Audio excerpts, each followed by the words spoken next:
우리 함께 하나님 말씀 보겠습니다. 야고보서 4장 6절입니다.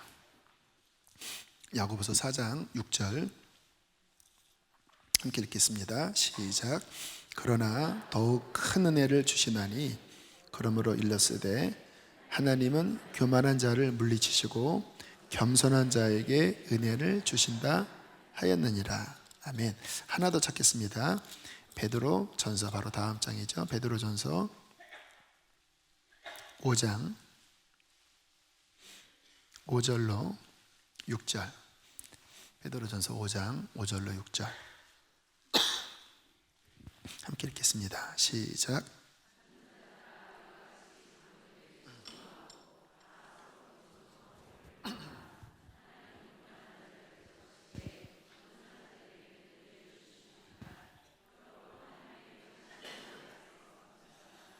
때가 되면 너희를 높이시리라. 아멘. 날마다 우리가 하나님의 은혜를 누리며 사는 비결. 자, 우리의 가장 기쁜 일은 은혜 받는 일이잖아요. 이렇게 예배하면서 또 말씀을 들으면서 목장 모임 하면서 모든 영역에서 우리가 은혜 받기를 원하는데 어떻게 하면 은혜를 받을까? 모든 곳에서.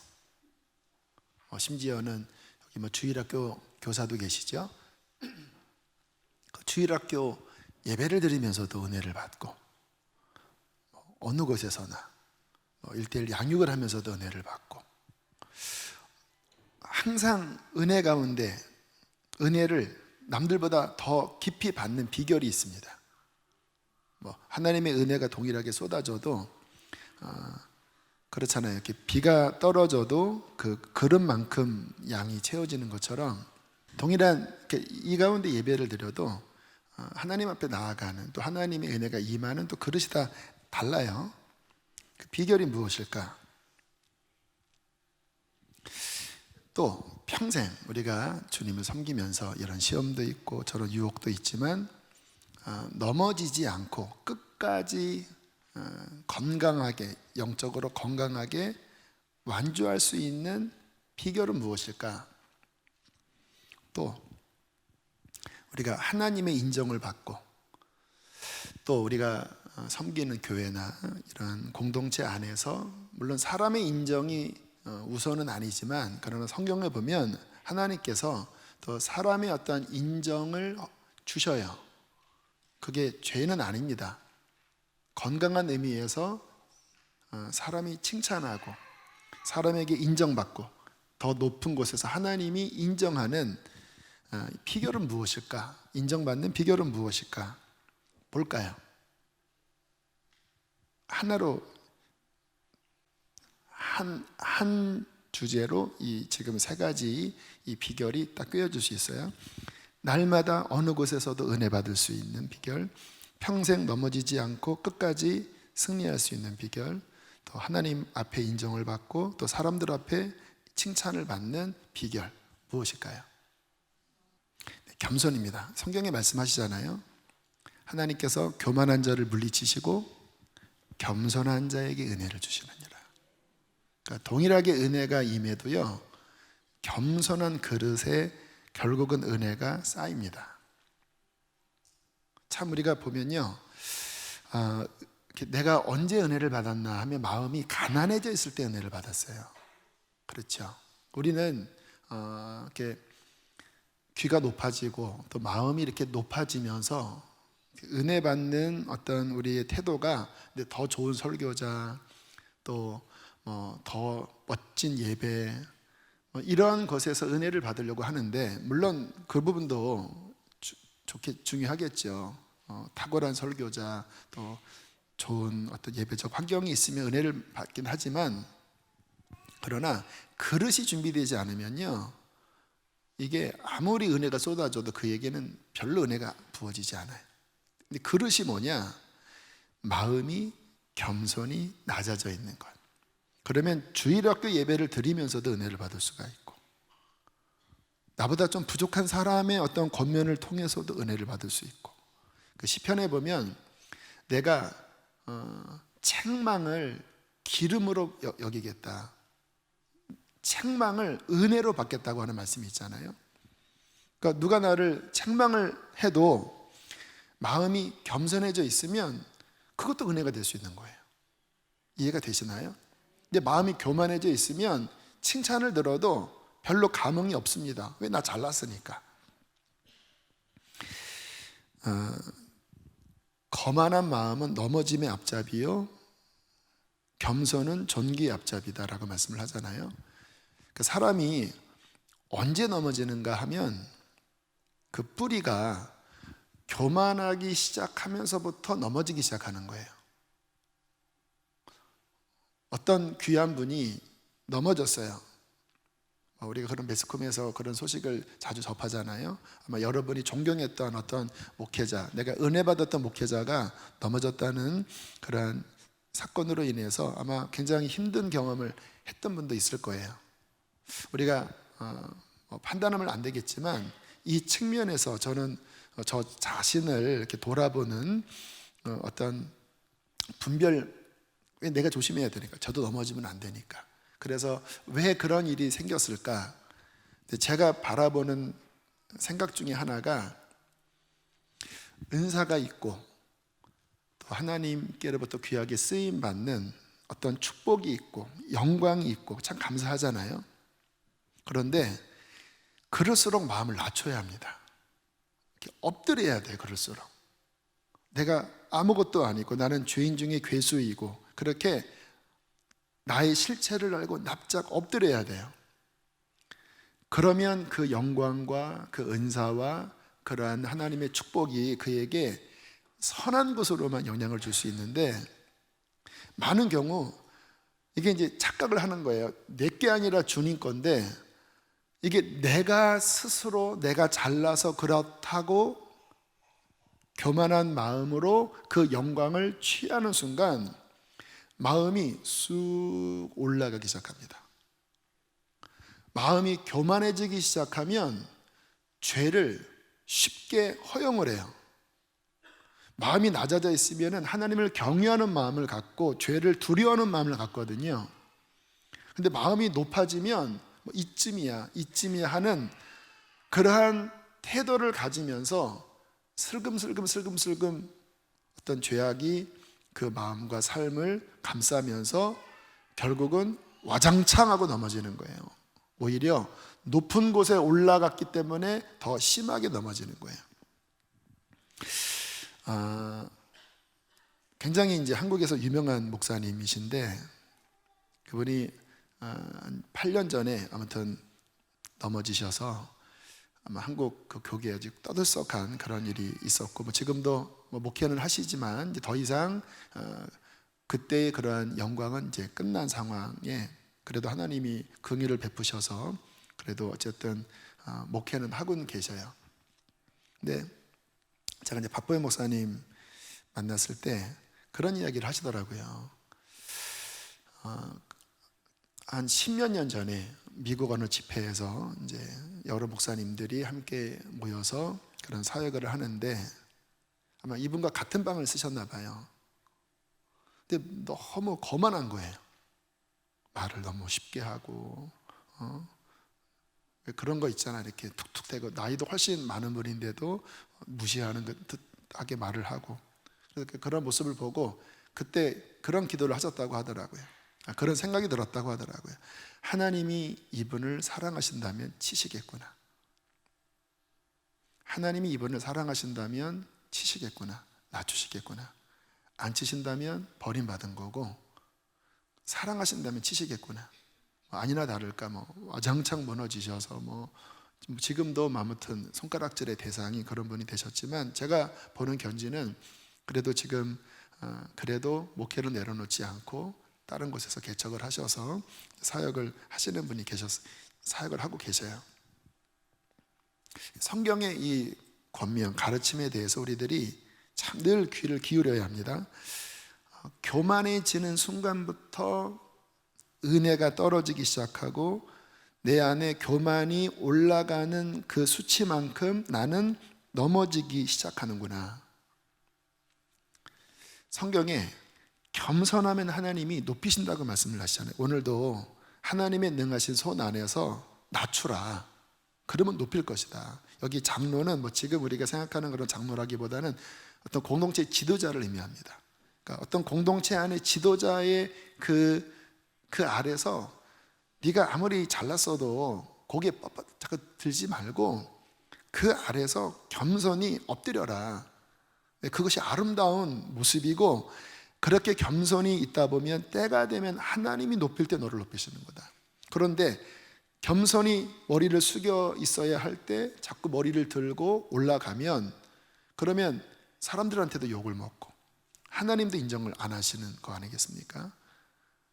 그래서 아까 얘기했던 언제나 은혜 받는 비결, 끝까지 넘어지지 않는 비결, 내가 사람들 앞에도 인정받고 하나님 앞에도 인정받는 비결, 겸손한 마음을 갖는 것. 성 프란치스코에게 누가 제자가 질문을 했대요. 귀한 덕목이 무엇입니까? 겸손이다. 프란치스코가 겸손한 그런 분이잖아요. 두 번째는 무엇입니까? 겸손이다. 세 번째는 무엇입니까? 겸손이다. 그러니까 겸손을 강조하기 위해서 이야기를 하셨겠죠. 그러니까 정말 제자가 가져야 될 마음은 무엇이냐? 첫째도 둘째도 셋째도 너의 본질을 깨닫고 늘 마음을 낮추어 겸손한 마음을 잊지 않아야 끝까지 승리할 수 있다고 말씀을 하고 있는 것입니다. 그러면 우리가 이제 이 부분에 있어서 분별을 하셔야 돼요. 뭐가 교만이고 뭐가 겸손인가. 이 성경 안에서의 교만과 겸손은 일반적으로 보는 교만과 겸손과는 조금 다른 측면도 있어요.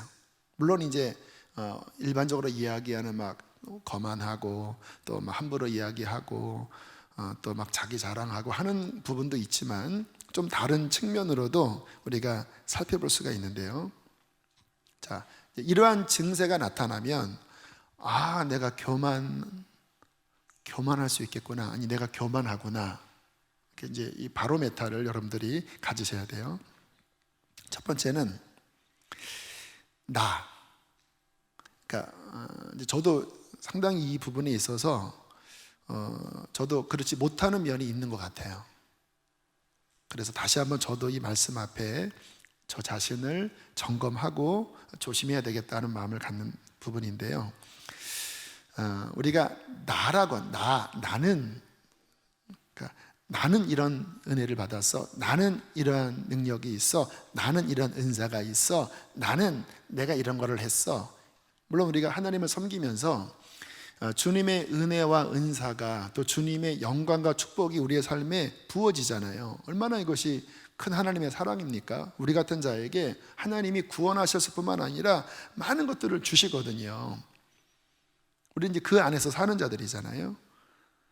근데 우리가 착각을 하는 거예요, 자꾸. 이게 내가 자격이 있어서 주신 게 아니에요. 나는 진짜 나 같은 죄인 살리신 큰 죄악에서 그 피로 씻어주시고 값없이 의롭다함을 얻게 해주셔서 그 은혜 받고 용서받은 우리가 하나님이 주시는 은혜 때문에 조금 열심히 하나님 앞에 예배하고 조금 열심히 기도하고 좀 열심히 했더니 우리 하나님의 사랑이 얼마나 큰지, 자격도 없는 자가 그것도 하나님이 주신 은혜 때문에 그 마땅한 반응으로 하나님 앞에 섬긴 그것을 하나님이 너무 기뻐하셔서 막 축복하시는 거거든요.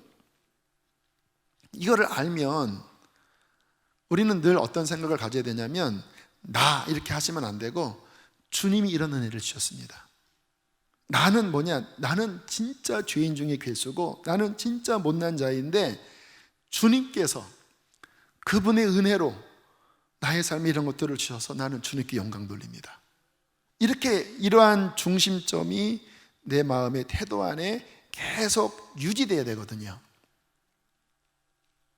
그런데 저도 마찬가지고, 특히 은혜를 많이 받은 분들, 또 어떤 은사가 좀 많이 있는 분들은 이게 자꾸 이렇게 말 속에서 내가 중심이 돼서 나오는 게, 나는 이런 은사, 나는 이런 거를 했고, 나는 물론 이제 뭐 그 말 속에는 하나님이 은혜 주셨다고는 하지만, 그러나 그 안에 태도를 보면 그 중심에 나라고 하는 중점이 더 강해요. 그러면 이건 빨간불입니다.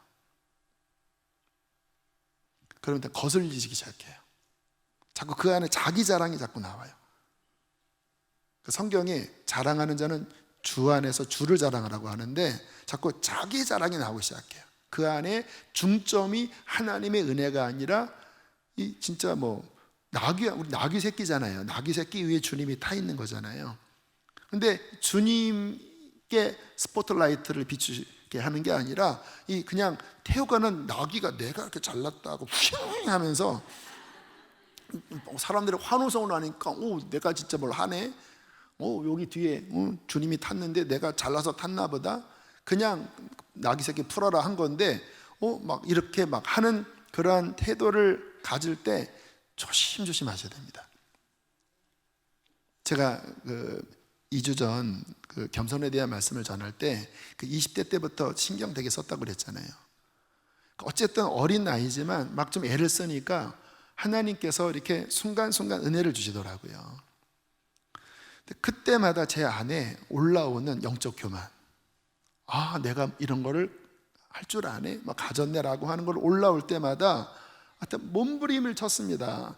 주님이 하셨고 주님의 은혜입니다. 근데 제가 그때 이제 동기나 또 1년 함께 그런 은혜의 그룹 안에 있었던 후배가 되게 이렇게 불편해했다고 하는 이야기를 다른 분 통해서 이렇게 전해 들었어요. 좀 위선적이라고. 그러니까 왜냐하면 애를 썼거든요. 주님이 주신 은혜로 주님이 하셨고 막 칭찬하면 내가 한 거 아니라 주님이 하셨다고 주님께 올려드린다고 자꾸 이렇게 이제 그건 싸움이었거든요. 교만해지지 않으려고. 근데 이제 이러한 모습이 좀 불편하게 느끼는 이렇게 동기들도 있더라고요. 이러한 태도가 사람들에게 불편할 수도 있겠구나. 그러나 나는 이거를 지키지 않으면 더 이상 위로 못 올라가. 생각해 보세요. 제가 만약에 20살 때 그런 은혜를 받고 나는 목에 갑자기 힘이 들어가서 나는 그래도 이런 은사가 있는 사람이라고 그 어린 것이 그 조금 주신 은혜 때문에 그렇게 제 안에 교만함이 싹 싹텄다면 저는 거기서 끝나는 거예요. 제 영적인 수준은 거기서 끝나는 거예요. 근데 그걸 아무튼 뽑아내려고 중점을 주님을 두려고 애를 썼거든요. 여러분 기억하십시오. 내 것은 하나도 없습니다. 다 받은 거예요. 그것도 자격이 있어서 받은 게 아니라 진짜 죄인 중에 괴수인 나에게 그 크신 은혜가 나타나 기도 조금 한 거잖아요. 우리가 조금 하나님 앞에 요만큼 드린 게 다 내 겁니까? 하나님 주셔서 다시 주께 올려드린 건데 하나님이 은혜가 크시고 사랑이 크셔서 그분의 그 은혜 가운데 부어진 거지 나라는 존재를 생각하면 나는 죄인 중에 괴수예요. 사도 바울의 고백, 내가 한 것이 아니라 하나님이 하신 것이고 나는 죄인 중에 괴수라고 하는 이 겸손한 중점을 특별히 기도 좀 하시는 분들, 은혜의 어떠한 역사가 있는 분들은 의지적으로도 노력하십시오. 주님이 하셨습니다. 나는 죄인입니다. 그러면요 마음을 그렇게 고백하면서 낮추잖아요. 참 신기한 게 그렇게 낮추면 하나님이 높여주세요. 제가 전에 아무튼 이제 죄의 고백을 하나님이 하라고 해서 신랄하게 했던 적이 있어요. 얼굴이 화끈할 정도로 1시간 내내 저의 죄를 고백을 했는데 제 아내가 그 자리에서 너무 힘들 지경까지 이야기를 했습니다. 하나님께서 하라고 하셨거든요. 저의 실패의 이야기를 간증 중에 한 번 들어간 게 아니라 처음부터 끝까지 긴 시간 한두 가지의 죄에 넘어진 것들을 계속 고백을 하는데 사람들이 힘들었을 것 같아요. 그러나 주님이 고백을 하라. 근데 참 신기한 건 저도 하면서 부끄러웠습니다. 왜냐면 목사가 성공한 이야기만 하고 싶겠지 그렇잖아요. 근데 처음부터 끝까지 실패를 이야기했기 때문에. 그런데요 참 신기한 거는 그렇게 저를 낮추면 그 다음에 하나님께서 이렇게 위로하시고 높이시더라고요. 근데 제가 이렇게 마음이 높아져서 있잖아요. 그럼 그 다음에는 꼭 자빠지더라고요. 정말 성경 말씀 그대로 거만하면 넘어짐의 앞잡이에요. 그래서 우리들이 정말 성경 말씀대로 어느 자리에 가면 말 속으로 가라고 하잖아요. 그 다음에 너 위로 올라와라 하는 게 낫지, 내가 잘났다고 상석에 왔는데 죄송합니다 밑으로 내려가세요 하면 부끄럽다고 그랬잖아요. 항상 우리의 마음이 주님 앞에서 나 자신의 실체를 인정하고 나를 낮추고, 그리고 나는 정말 죄인이고 그분의 은혜, 그분을 자랑하는 이러한 중심을 가질 때 그 사람의 그릇은 계속 커질 것입니다. 하나님이 그 사람은 계속 높이실 거예요. 왜? 그래도 안전하니까. 이게 첫 번째고요. 두 번째, 교만과 겸손의 바로메타인데요. 이것도 이제 참 쉽지 않은 부분인데, 성경에 어떤 말씀이 있냐면 나보다 남을 더 낫다고 여겨라. 저 사람이 나보다 더 나아. 저 사람이 나아. 이런 느낌이에요. 이게 낮은이 아니라 저 사람이 더 나아. 나보다 더 나은 사람이야. 근데 사도 바울이 이 공동체 안에 살아갈 때 언제나 자기보다 남을 더 나은 사람으로 여기라는 거예요. 이게 가져야 될 겸손한 중요한 내적인 태도인데, 이제 우리가 비교하는 그런 입장에서 우리 안에 아까도 드린 말씀처럼 좀 은사가 있고 경험이 많으면 자꾸 마음이 이렇게 비교 우위를 가져요. 우리 안에 내가 목자보다 더 그래도 아는 게 많아, 이런 태도. 내가 바나바보다 내가 더 신앙이 난 것 같아. 내가 교역자보다 내가 더 경험이 많아. 말은 하지 않지만 내 마음에 태도가 있잖아요. 그래서 이렇게 비교하면서 내가 경험한 것, 내가 갖고 있는 어떤 영적인 것들을 가지고 이렇게 비교하면서 늘 마음이 위로 올라가는 마음을 갖는 거 있잖아요. 교만입니다. 주님의 마음은 언제나 마음을 의지적으로 낮추셔야 돼요. 나보다 저 사람이 이런 면을 보면 더 귀합니다. 나는 물론 이런 은사도 있지만 이런 면에 보면 나는 진짜 보잘것이 없고, 나는 인격이 못됐고, 나는 이러한 부분에 있어서 정말 나는 아무것도 아닌 자입니다. 그러니까 나의 삶을 볼 때 물론 장점도 있어요. 그러나 객관적으로 보면 부족한 것들이 많은 걸 스스로 알잖아요. 그러면 그런 것들을 내가 보면서, 그래, 이 장점은 하나님의 은혜를 주신 거고, 내가 이러한 얼마나 내가 그동안 실패한 게 많고 내가 얼마나 하나님 앞에 불충한 게 많았는지, 그래도 나를 하나님이 용서하셔서 여기까지 인도하셨는데 저분을 보니까 그래, 이러한 부분은 좀 부족할지 모르지만 이렇게 인격적인 면에서는 나보다 훨씬 낫고, 이런 언변에 있어서 나보다 훨씬 낫고, 이런 충성심에 나보다 훨씬 낫고, 와, 저분이 참 이런 면에 귀하다. 나보다 남의 더 귀한 부분들을 보면서 나를 낮추는 이 마음을 끊임없이 훈련하셔야 합니다. 그렇지 못하고 자꾸 내가 이렇게 올라가는 마음을 갖는 순간 그 다음부터는 영적으로 이렇게 그 은혜의 어떠한 바운더리에서 벗어나요. 이게 낮아지면은 어린아이의 책망을 통해서도 은혜를 받는데, 마음이 그렇게 올라가고 내가 이 사람보다 더 잘났다고 올라가면요, 그 다음부터는 은혜가 안 돼요. 왜? 다 밑인데 무슨 은혜가 됩니까? 다 밑에 있는 사람이 이야기를 하는 건데. 자, 세 번째, 오늘 베드로 전서에 있는 말씀인데요, 하나님께서 어떤 질서, 공동체의 질서 안에 그 손 아래 들어가라라고 말씀을 하잖아요. 다시 한번 보세요. 6절. 자, 5절 6절, 베드로 전서 5장 5절 6절입니다. 함께 읽겠습니다. 시작.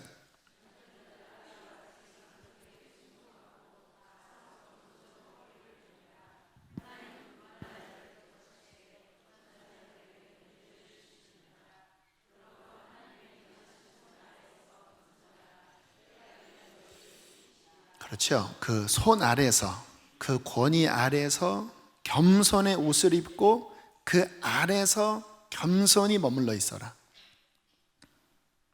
저는 목회를 하면서 저의 가치가 있습니다.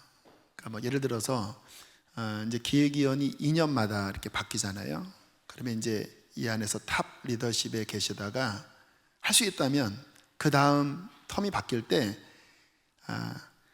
그 국장이었던 곳에 가장 낮고 어려운 곳에 부장으로 내려가게 한번 권유를 해봐요. 이 부서에 내가 국장이었고 이분이 부장이었거든요. 근데 바뀌어서 이분이 국장이 됐어요. 그럼 이제 보통은 여기 있으면 불편하니까 이제 뒤에 가서 이제 좀 뭐 코치도 하고 또 뭐 나보다 잘하나 못하나 아시죠? 그래서 뭐 못하면 이렇게 이제 좀 험담도 하고 잘하면은 좀 위축도 되고 뭐 제가 나보다 잘하네. 이게 보통 이제 그 인간적인 속성 안에서 교회 봉사하는 육적인 봉사의 태도거든요. 많은 교회들이 그래요. 그래서 참 교회 안에 말이 많습니다.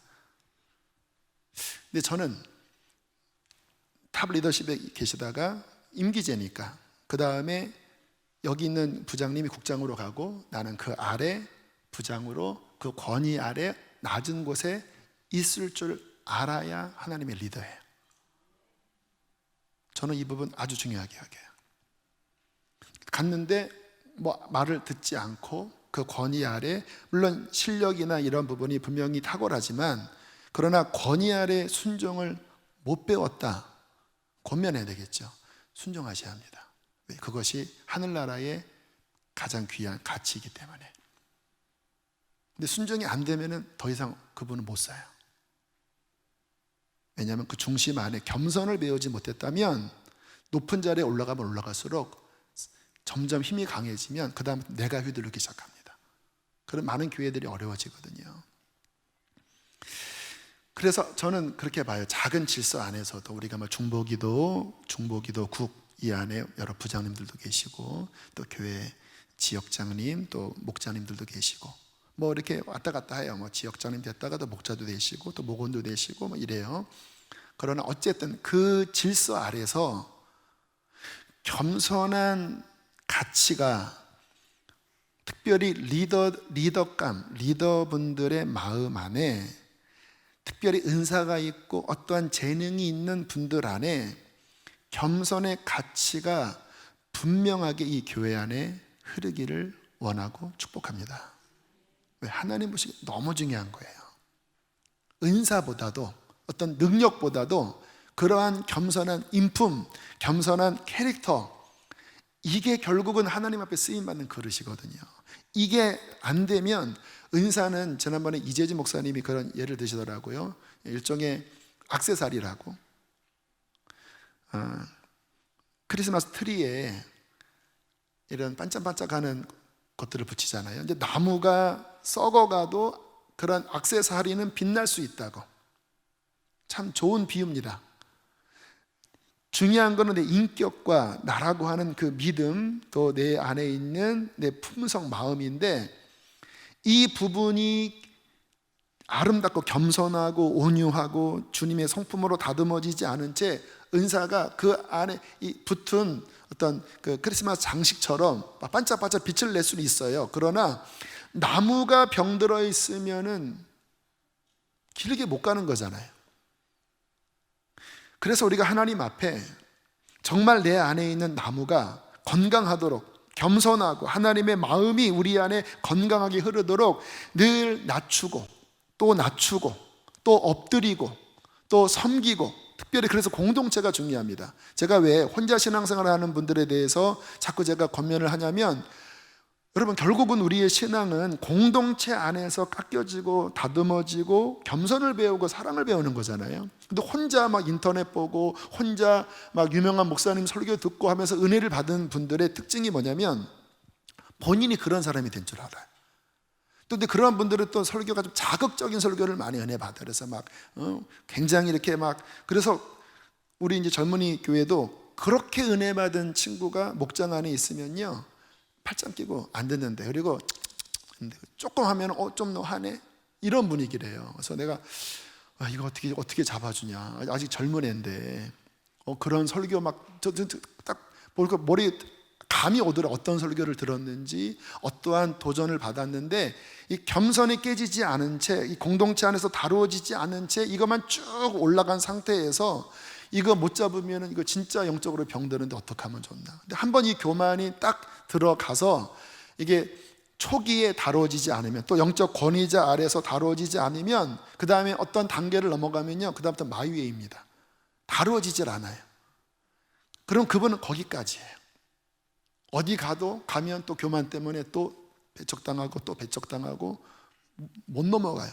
그러나 겸손하면 어느 곳에 가든 그곳에서 화평케 하는 자로, 덕을 세우는 자로, 정말로 능력은 많지만 부족한 자를 섬기면서 하나님의 나라를 세우는 진정한 일꾼이 될 수 있는 것은 겸손을 가진 그러한 사람, 그 사람을 하나님이 쓰시는 거예요. 그래서 모든 환경 중에 겸손한가, 오늘 말씀 준비하면서 한 이야기, 제가 겪었던 하나가 생각이 나는데요, 자랑이 아닙니다. 이 부분도 제가 이제 2003년, 2년 그때 이제 안성에서 제가 목회할 때 지방 연합 찬양 집회가 있었는데, 그때 이제 박보현 목사님이 데리고 있었던 그 아이들을 박 목사님이 어떻게 하면 얘네들을 좀 더 이렇게 일으킬까 하다가 이렇게 찬양단을 만들었거든요. 그러니까 무슨 뭐 다 깡패들 막 그런 애들 대상으로 막 만들어서 만든 건데, 이제 제가 이제 그 팀에 이제 찬양을 인도하는데, 전도사 때였을 거예요. 찬양을 인도하고 이 팀이 이제 한 팀 준비가 됐고, 또 한 팀은 우리나라에서 가장 이제 찬양도 잘하는 그 팀이 이제 두 팀이 해서 앞부분은 이제 우리가 있고, 이제 원래 찬양 집회가 흐름은 안 맞았습니다. 한 팀이 다 해야 되는데, 이제 우리 팀을 왜 허락을 해줬냐면, 이제 그런 불황아들 중심이니까 좀 의미가 있잖아요. 근데 저에게 이제 찬양인도 은사가 있었기 때문에 어쨌든 곡을 잘 준비해서 한 3, 40분 정도 굉장히 은혜롭게 영감 있게, 또 그 아이들도 그 찬양 준비하면서 은혜를 깊이 받아서 정말 성령의 깊은 임재 가운데 찬양 앞부분 섹션 1을 잘 드렸어요. 그리고 이제 메인으로 그 팀이 쫙 와서 섰어요. 제가 그 다음 어디로 갔는지 아세요? 그 당시에는 이렇게 글자를 OHP라고 이렇게 등사기 같은 거기에 이제 이렇게 필름에, 제가 그 자리로 가서, 왜냐면 제가 항상 이렇게 자막 넘길 때 좀 늦게 넘기거나 뭐 이렇게 버벅대면 되게 막 이게 싫어하거든요. 왜냐면은 찬양할 때 여기 탁탁 바뀌어져야 되는데, 이것도 좀 센스잖아요. 근데 저는 이제 늘 이게 신경 썼기 때문에 제가 그 자리에 가서 제가 그 다음 예배 내내 이거 옮겼습니다. 이렇게 딱 옮기고 딱 바꾸고 착 초긴장. 찬양 인도해 봤으니까 알잖아요. 그 다음 착.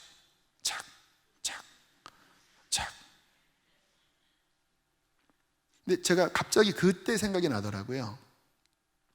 보통 같으면은 앞부분에 찬양 워십 리더잖아요. 그러면 이제 저 앞자리 옆에 가서 이렇게 하고, 좀 잘하나? 좀 하네? 우리가 좀 더 낫네? 이러고 있어요, 보통. 아니, 보통은 아니고 못된 놈은 그래요. 근데 저는 가식도 아니었고, 여기서 섬기려면 내가 저거를 바꿔주는 게 이 예배의 흐름에 좋겠다, 뭐 이렇게 하면서 나 보세요나 겸손해 이런 마음 전혀 없고, 그냥 제가 할 수 있는 최선은 그 다음에 거기 가서 예배가 잘 진행되도록 이렇게 잘 섬겨서, 저도 재밌더라고요. 이렇게 바꾸는데 딱 움직이니까 너무 재밌더라고요. 그렇게 하고 잘 마무리하고 끝났어요. 근데 오늘 말씀 준비하면서 뭐 벌써 한 6년 전의 이야기인데, 그래, 어쩌면 그러한 태도가 우리가 공동체 안에서 우리의 삶의 모든 영역 안에서, 그러한 태도가 하나님이 기뻐하는 겸손한 태도일 수 있을 거야. 별것 아니지만 마음의 어떠한 그릇과 태도잖아요. 제가 작년 한 3년 전에 들었던 어떤 인터넷 통해서 들은 릭 조이너인가라고 하는 분의 어떤 환상 이야기입니다. 뭐 제가 강단에서 환상 얘기는 잘 안 하는데 되게 은혜롭기 때문에 마지막 이야기를 드릴게요. 이제 환상을 보는데 하나님의 군대, 그러니까 교회죠. 그리스도의 군대가 딱 무장을 하고 앞으로 척척척 진군을 하고 있더래요. 이렇게. 저 앞에서 이제 적들이 막 공격을 해오는데 그 앞에 이제 방패로 다 이제 막아내는 거예요. 근데 보니까 적이 이렇게 뒤로 숨어서 오면서 뒤편을 공격을 하는데 많은 종들이 막 넘어지더래요. 근데 이상한 거는 뭐냐면 이렇게 뒤에서 공격하면 열로 막아야 되는데 이거를 방비하지 못하고 계속 속수무책으로 넘어지더래요. 그래서 물어봤답니다. 주님 왜 그럽니까? 했더니 교만과 겸손을 이야기를 하시더래요. 주님이 겸손을 훈련하지 않았기 때문에 지금 넘어지는 거다. 이 공격을 인지를 못하는 거다. 그러면서 본인에게 옷을 주는데 허름한 옷을 주더래요. 그래서 기분이 나빴답니다. 하나님 왜 나에게 이렇게 허름한 옷을 주십니까? 그랬더니 이것은 겸손의 겉옷이다. 나의 종들, 아니 나조차도, 예수 나조차도 이 땅에 있을 동안에 내가 입었던 옷이다. 겸손의 겉옷. 겸손의 겉옷. 나의 많은 종들이 이 겸손의 겉옷을 입고 이 길을 끝까지 완주했고 승리할 수 있었다. 그래서 이 겸손의 겉옷을 입었는데 정말 천사들이 그 앞에서 경의를 표하고, 먼저 환상이니까 본인은 허름한데 하늘나라에서는 그 옷이 너무나 귀한 옷이었다라는 거예요. 오늘도 여기 성경에 겸손으로 옷을 입어라, 겉옷을 두르라라고 하는 말씀이 있잖아요. 그 겸손의 옷을 입었더니 공격을 분별할 수도 있고 막을 수 있다고 하더라고요. 겸손의 겉옷, 어떤 겉옷일까? 저는 기도해 주셔야 합니다. 하나님, 강 목사, 하나님 주님 앞에 서는 그날까지 겸손의 겉옷을 입게 해 주십시오. 그리고 그래야 이 교회도 제가 그렇게 이끌 수 있거든요. 이 교회의 특별히 리더십들, 그리고 이 교회의 핵심 가치가 주님 그렇게 겸손의 겉옷을 입고 스스로를 잘났다고 생각하지 않고 늘 마음을 낮추면서 주님을 드러내는 그러한 가치가 주님 이 교회 안에 흐르게 해 주십시오. 그 겸손이 유지된다면 하나님이 이 안에 더 귀한 것을 부어주실 것입니다. 재정도, 또 하늘의 능력도, 또 선교적인 역량도 더 부어주실 거예요. 할렐루야. 겸손만이 하나님의 은혜를 담아낼 수 있는 그릇이고, 겸손만이 끝까지 쓰러지지 않고 승리할 수 있는 비결입니다. 오늘 이 말씀 앞에 실은 제가 오늘 말씀을 준비를 8시 반까지 뭐를 전할지를 몰랐어요. 그래서 저거 전할까 저거 전할까, 그러면 난 주님을 신뢰하니까. 근데 9시쯤 되었을 때 하나님이 겸손을 전하라는 마음을 갑자기 주셔서 1시간 만에 지금 말씀을 준비하고 선 거예요. 오늘 앞에 찬양의 흐름과는 좀 다른 말씀이에요. 근데 저는 주님이 주셨다고 믿습니다. 왜요? 우리 안에 이곳에 계신 어떤 분의 마음 안에 성령께서 주시는 말씀이 있을 수 있기 때문에. 할렐루야. 겸손하십시다. 더 겸손합시다. 나는 없고 오직 내 안에 주님만 높입시다.